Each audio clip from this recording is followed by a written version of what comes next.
Thanks everyone for joining us today. We are doing another Facebook Live continuing on from last week. So today we're going to be talking about the 6 facts about telomeres and why they're super important for your health. So before we get started, I just want to introduce everyone on the webinar today. So we've got Dr. Kurt Bisnick joining us from Fargo, North Dakota. So Kurt's a doctor of chiropractic. He's been studying age reversal medicine for over 25 years. And he has his own, or he had his own practice, and he is also a wellness consultant. So welcome, Kurt. Thank you for having me. Great, thank you. And we've got Trevor on the line as well. So Trev is really passionate about age reversal medicine and health, and very passionate about nutrition too. So welcome, Trev. Thanks, Katie. Hi, everyone. This is an exciting day today. Once again, we're going to be sharing a bit more about, science about what's going on out there about age reversal. So yeah, telomeres is going to be a great subject. Okay, great. So today we're talking about 6 facts about telomeres and why they're super important for your health. It's a really interesting subject. You might have heard of the word telomeres. Before we get started, I'm going to share a video and then we're going to have a chat about it. So let's share that video.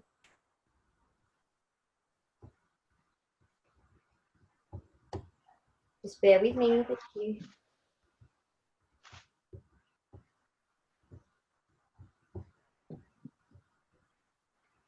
And now, eternal youth. Is it in a cage around the corner? News tonight of a breakthrough for some pioneering mice. But we always wonder, what does a fountain of youth for rodents reveal for humans? Here's Sharon Alfonsi reporting. I feel tremendous! In the movie Cocoon, it's a swimming pool that turns back the clock for a group of senior citizens. But now, researchers have found a way not just to stop, but reverse the aging process. The key is something called a telomere. We all have them. They're the tips or caps of your chromosome, seen here in yellow. This is what it looks like in a young adult. But as you grow older, the telomeres become damaged and frayed, and as they stop working, we start aging, experiencing things like hearing and memory loss. Scientists took mice who were prematurely aged, added an enzyme, and essentially turned their telomeres back on. You can see it before the enzyme, after. Their brain function improved, their fertility was restored. It was a remarkable reversal of the aging process. Look at this picture. The mouse on the right has bad skin, gray hair, and is balding, but the one on the left had its telomeres flipped back on. And you could see that essentially you now have a dark coat color, that the hair is restored, that the coat has a nice healthy sheen to it. Even more dramatic, the change in brain size. This is before. The mice had 75% of a normal brain, like a patient with severe Alzheimer's. But after the telomeres were reactivated, the brain returns to normal size. As for humans, while it is just one factor, scientists now say by looking at our blood cells and measuring those telomeres, you can get a better idea of how well you'll age. The longer the telomere, the better the chances for a more graceful aging. But as for tinkering with them and turning back our aging process, researchers say we still have a long way to go. Sharon Alfonsi, ABC News.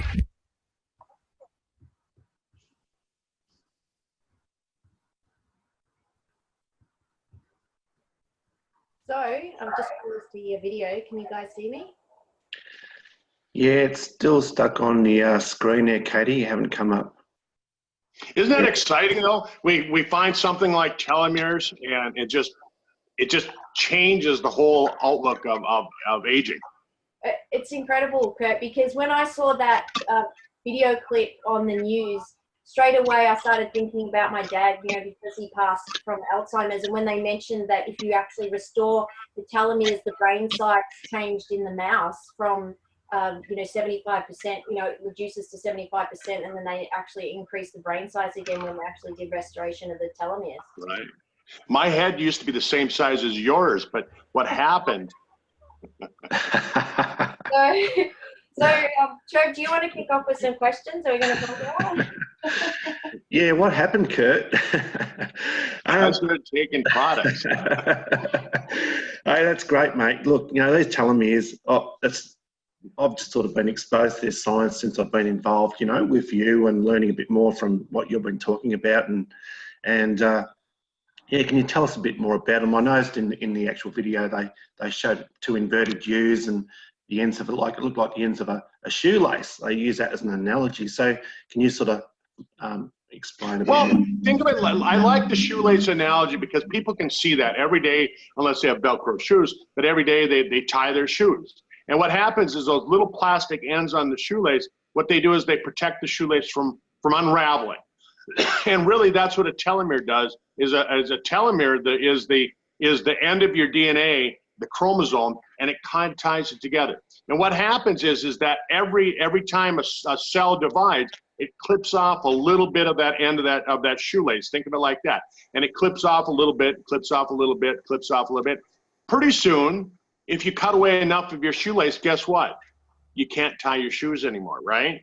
Well, at that point, we don't have enough telomere to protect our DNA any longer. Our chromosomes are exposed to the environment, and boom, that's when we get diseases, and chances are that's when we're going to die.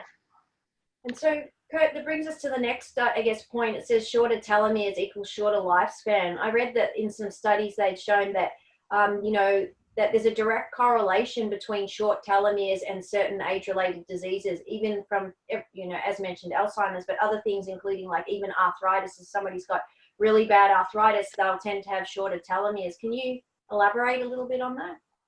You bet. You know, so our DNA is programmed. We have certain things that we protect ourselves. Our insides protect us.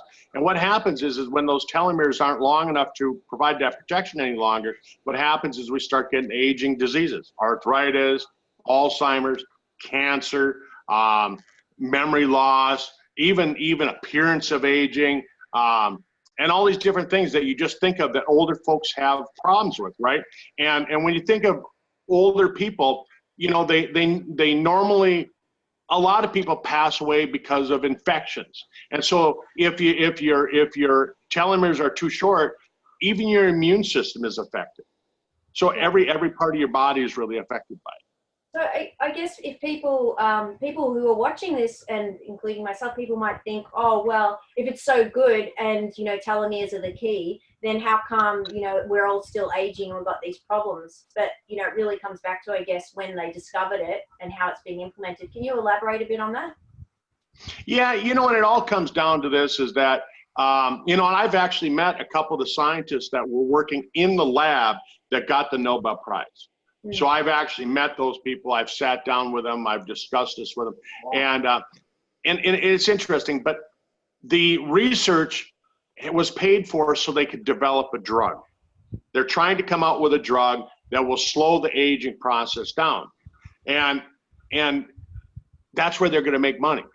So we're not going to find out about nutritional supplements. We're not going to find out about a lot of this stuff because, I mean, if I just told you, if I said, hey, Katie, the most important thing that you can do for your telomeres is change your lifestyle. It's the most important thing that you can do. We can talk about all these supplements and things like that, but if you don't change your lifestyle, you're not gonna make that big a difference. What's interesting, and we were talking earlier, you know, like food, what kinds of things, and I know this is probably coming up, but if you don't mind, can I get into that right now? Yeah, that was Trev's question. Yeah, sure. I was just going to say, though, before you get into that, Kurt, like, you know, you just said that, you know, a lot of this science is about to be developed by you know, pharmaceutical companies to create a drug. But obviously the science is actually coming from nature. So they're doing all this research, and I'm assuming that, you know, it's found out there in nature before they can make a synthetic drug. So that's correct, isn't it? Yeah. So think of it kind of like this, okay? I mean, we talk about the shoelace analogy because people can think about that, they can see that. But really, it's kind of more like this. If I had a brick wall, and I took the brick wall, it wasn't cemented together, and I took the top row of bricks and I just slid it to the side, what's going to happen to the bricks on this end? As I'm pushing it this way, what's going to happen to the bricks on this end? They're going to fall off the edge of the wall, right? And so if I push it again, another brick falls off. If I push it again, another brick falls off. And then I go to the next row and I start pushing the row of bricks up. Well, that's kind of how it actually is occurring. So when we take and we talk about the whole theory of increasing our lifespan, increasing longevity, what we're really talking about is we're talking about, can we find a way to take those bricks and as they're falling, put them back on the wall, and put them back on the wall fast enough that the guy that's pushing them off can't keep up to the guy putting them back on. Yeah. Does that make sense? Yeah. And that's really what's happening. So there's an enzyme called telomerase, and that's really kind of in control of it. So when we talk about telomeres, when we talk about longevity, we're really talking about this enzyme called telomerase. And the telomerase, if we can keep that working, the telomerase is actually what's building those nucleotides, those telomeres back onto there. Okay. All right. Well, you're about to lead into certain foods that are linked to a healthier cellular aging process. So I believe you're going to start talking about that. So yeah, well, food. And food and diet is really, really important. And what you want to do is you want to stick to your whole foods. You don't want to be eating a lot of processed food. Processed food seems to damage the telomeres faster. So you want to have whole grains. You want to have whole fruits, whole vegetables, things like that. You want to be eating good, healthy protein. And you know, Trevor, what's interesting for you and me is that your diet doesn't affect our telomeres as much as it affects Katie's. Women are more affected by diet when it comes to telomerase than men are. Interesting, isn't it? Yeah, that is interesting. Is that a new phenomenon that they've discovered? What's that? Is that a new thing that they've discovered, that women are more affected, or do they know that all the time? I read that in an article that's 4 or 5 years old, so they've known it for a while. Well, I was just going to say, for those who are watching, Kurt, I think Katie's looking a hell of a lot better than you and I. So, but that's what I was going to talk about next. Is that so? They also found that lifestyle is more important than diet. Oh. And Katie works out, and you don't. And what do you do? All right, so I guess you're talking about, like, your diet's so important, but what about the stresses? Obviously processed foods are no good for us, but things such as smoking, lack of sleep, and what sort of effects and other kinds of things, toxins perhaps in that people are using on their bodies every day. I guess I'd be very, what sort of effects would stress is really, really important. I think stress is probably, something that's really not looked at enough when we're talking about aging, how important it really is. And people, I think when they think of stress, they think of emotional stress. Oh, my job, I don't have enough money, things like that. They think of emotional stress factors and that, but really there's a lot more stress factors that should come into play. I mean, we should be talking about chemical stress, right? The food we eat, things like that. It falls into the same category. Injuries, like my motorcycle accident that I had a decade ago. That accident is making my telomeres so that I have a shorter lifespan because of a previous injury. So that's one of the reasons that I'm really working at trying to slow this thing down. It's interesting when they take and they interviewed over 100 people that were over the age of 100. And they asked those people, they said, okay, what's the most, and they looked at diet, they looked at smoking, they looked at obesity, they looked at being overweight, they looked at all these different factors. And you know what the number one factor they found is they found that the most important thing was attitude. Oh, wow. Mindset. Most important thing. Wow. Awesome. All right, so you mentioned about exercise and how Katie's looking so much better than you and I because of the fact that she exercises. So what have you got to say about that? Yeah, well, exercise actually, when you take a look at it, I remember when I first started talking about telomeres and I started talking about telomerase, my son was in his first year of medical school at the time. And he said, well, Dad, he said, I can go to the gym and I can increase my telomere length faster at the gym than you can by changing your diet. Wow. And so it really does make a big difference. And so what the scientists are saying is that if we can all get a moderate aerobic exercise in 45 minutes long, 3 times a week, 45 minutes long, 3 times a week, that's they found that that's almost the perfect amount of exercise to help with longevity. What about, so even though Katie works out all the time, I'm getting my 45 minutes in 3 times a week. But Dr. Carrot, what about weight resistance exercise and muscle? Because if you do cardiovascular 45 minutes, you're not really breaking down that muscle fiber as the same as you're doing resistance or weight. See, but that's a whole different thing. I mean, are you talking about bodybuilding or are you talking about longevity? And when it comes to longevity, yeah. When it comes to longevity, the scientists are saying, and I looked this up so that I could have this down. I'm reading it off my cheat sheet here. 3 times a week, 45 minutes, aerobic exercise. Okay, excellent. And they say if you do a variety of different kinds of exercise, it even makes it work better. So if you can do 5 minutes of this, 10 minutes of that, 15 minutes of this, and switch it around, it's actually going to work better than if you just jump on a bicycle for 45 minutes. Well, I'm going to go do some cardio today now that you've said that. Yeah, I think I might go and join the gym now. Good reason why. Thanks, Kurt. You bet. Yeah, and they're saying, check this out. They said that 3 times a week at 45 minutes, that's as good as doing marathons. Oh, wow. Okay. Wow. Okay, cool. Yep. So telomerase, where's that come from, Kurt? That's the there's stuff out there that can help to rebuild telomeres. So telomerase, how does that work? Where's that coming from? How are they getting that from? Where's that? So telomerase is an enzyme that your body makes, and so this telomerase, this enzyme, it's naturally occurring, and just like your telomeres are getting shortened, your telomerase is getting depleted. You're using it up. So as you age, you're using up your telomerase. And so when the scientists started working with astragalus, and they started working with Bacapa, and they started working with resveratrol, they found that these things, what they do, and even curcumin, they found that those things help by making the telomerase, so the telomerase is more effective. All right, great.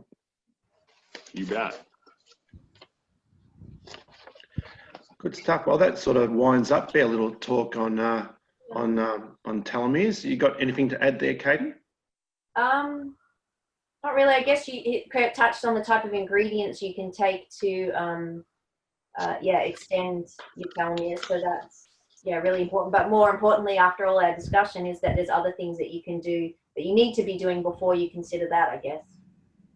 So here's a study before we jump off the call. I wrote down this study because I thought this would be something that people that like numbers, if you like numbers, this was pretty good. So they took 100,000 people. So they took a good segment of people. They didn't just take 5 or 10 or 15 and say, oh, this works. They took 100,000 people and they took and they looked at, kind of the different lifestyles. They looked at smoking, drinking, amount of education, different things like that. And then what they said was, okay, so let's look at the shorter telomeres. How much does it affect life? So they found that 10% of that 100,000 people, so 10,000 people had shorter than average telomeres. And they found that they had a 23% increased risk of dying earlier when they compared it to the people that had the average or longer telomeres. So if you're in that group that has shorter telomeres, it increases your risk of dying early by almost 25%. Wow. Okay, cool. All right. Well, that sort of leads me into another thought, is that, they've actually mapped the human genome, haven't they? So they say that we should really be living to an age of 150. So I guess the telomeres really work in with that. Is that correct? Right. Yeah, and according to Aubrey de Grey, he actually says that the first person that's going to live to be 250 years old is already alive. Already alive today, already been born. But here's the thing, when I go to all these anti-aging symposiums and research seminars, what they're saying is that we know we've already increased the likelihood that people are going to live longer. I mean, your chances of living to 100 are probably better than your mom's or your dad's or your grandpa's or your grandma's and things like that. But the key is, how do you want to get there? Do you want to get there healthy, or do you want to get there in a wheelchair? Yeah. Right? And that's really where the focus is now. So we're seeing a lot of things like the studies on, like we talked about last week, the nicotinamide riboside, the stuff that I talked about on the doctor's call the other day, where I talked about the curcumin.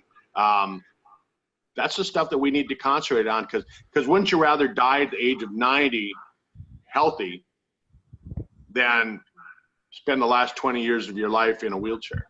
And that's so true, Kurt. It's like people, when we start talking about age reversal or living longer, it's like what you said the other day. The first thing people think, well, I don't want to live longer if I'm sick or I don't feel well. But the thing is that living longer, if you do live longer, it means that you're living healthier. And it's really about health and wellness and feeling good while you are alive. That's right. That's right. Well, great. Next week, I was thinking about stepping into like resveratrol and the importance of that. So how do you feel about that one as a subject for next week? Great. Sounds good. I'll bring the bottle of red wine. All right.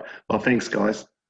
So just before we close off the webinar, if you're watching this on the replay, we really appreciate if you can just comment where you're watching from, what part of the world.